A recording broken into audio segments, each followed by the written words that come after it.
In order to remove SIM card from Xiaomi 15T, you need to prepare the SIM eject tool that you can find, for example, inside the box of the phone.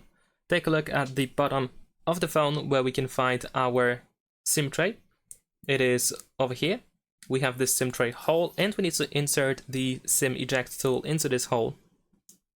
And then once you put it in, use a little bit of force in order to make the SIM tray pop out slightly. Use your fingernails in order to remove the SIM tray from the phone, and then you should be able to remove the SIM card from the SIM tray. Now in this case I actually dropped my SIM card accidentally, so I'm just gonna put it back in. And in this case, if you have two SIM cards, it might be a little bit tricky to actually remove the SIM card from the SIM tray.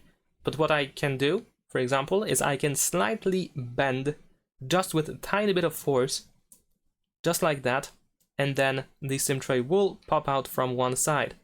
And then you can probably just drop it on your hand like this. Now, if you have just one SIM card, then it is much easier because we can push it with our finger from the other side, and it should go out pretty easily. There we go. And that is pretty much it. Of course, afterwards, remember to put the SIM tray back into the phone and make sure that it is fully in, that it doesn't stick out. Thanks for watching, leave a like and subscribe.